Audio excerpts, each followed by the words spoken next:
and start the screen record, and we'll get started. So essentially, if this was a ball game, we're kind of at the 2-minute warning, home stretch. So how are you feeling kind of as we inch closer to Election Day? Well, I'm excited but tired. I mean, this has been a long haul. When I think about it, from the moment that the thought hit me that I was going to run for the Senate to getting in and to this point, it's almost 2 years. And so, we've had a lot to change in our lives since then, from COVID to we even have a new baby, right? He's a year and a half. So it's been an amazing ride, an amazing experience. And I'm just so pleased at how our campaign has evolved over the past few months. And so it's just been very exciting. And if all that hard work eventually does pay off and you do make it to Washington, kind of what is your first game plan of action, or kind of what would you want to see done, in the beginning? Well, one of the things I think it has to be top of the top priority is a COVID relief bill. I wish Senator Graham would have used this as a priority as well, but again, he put South Carolina second. I'm going to put South Carolina first. There are a lot of folks right now who are suffering, who live in communities where the anxiety is at an all-time high. Because so many people have lost their jobs, so many people have lost their health care, so many people have lost their lives across South Carolina because of COVID. Many businesses, small businesses have shuttered and they won't open again. And we need right now a senator who's going to work to make sure that things get better for South Carolina, not a senator who's working against South Carolina. And Senator Graham has been disappointing in terms of what he has not done to make the lives of the people in the state better dealing with this deadly virus. You kind of already touched on this, but just to expand on a little bit, some of the things that you think, just as far as Senator Graham, the shortcomings, or just what doesn't make him the perfect candidate for this position? Well, I think with COVID, but with also some of the other issues that I want to work on once I get into the United States Senate. I mean, Senator Graham, in the midst of having 750,000 people in this state file for unemployment, 400,000 of them losing their health care.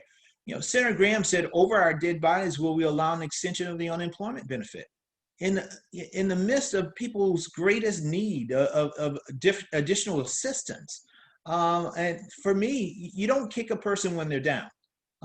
Folks in South Carolina have been down because of this virus. They won't be out, because when I get into the United States Senate, I'm going to help them. But there are problems in the state even before the coronavirus. Too many folks in the state lack opportunity. Too many folks live in communities where their hospitals have closed, or that they don't have broadband where their kids can connect with the rest of the world. And so we have to change that. But in order to change that, we have to have a right type of leadership, a visionary type of leadership that are looking at the inefficiencies and looking at the holes in our society and are trying to fill it. I feel like Senator Graham only cares about his own political power and relevance in Washington, D.C., and the people in South Carolina are secondary to that.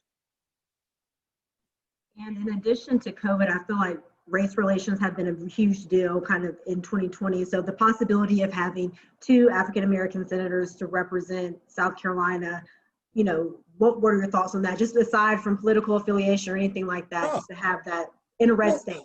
Well, I think it'll be historic. I think it will be a symbol that we are moving into what I call the New South, a New South that is bold, that is inclusive and diverse, that you can have 2 African Americans of different parties serving one state. That will be historic. And it will say that South Carolina has progressed so much from our history. Listen, we know our history here. South Carolina was the gateway of 40% of enslaved people that came into this country. South Carolina was the first state to secede from the Union because of the issue of slavery, to now then become the very first state to have 2 African-American senators that are serving at the same time, shows the progress that we're making to what Thomas Jefferson said in the Declaration of Independence, that he said all men, I say all people are created equal, that we can move closer to that ideal that our nation was founded upon. And I think that would be a great testimony to the greatness of this state. Perfect. Well, those are all the questions I had. Is there anything else that you wanted to add or mention? No, I think I'm good. So I'll be the reporter kind of covering your campaign on election night. Do you guys have a plan to, I know with COVID it's kind of different. Will you guys be doing something virtually, or what do you guys have planned? I work with Guy and Campbell on that. Okay. I have no idea at this point in time. Okay. All Yeah. right. Perfect. Well, best of Okay. luck. Thank you. Take care now. All right. Bye-bye. Okay.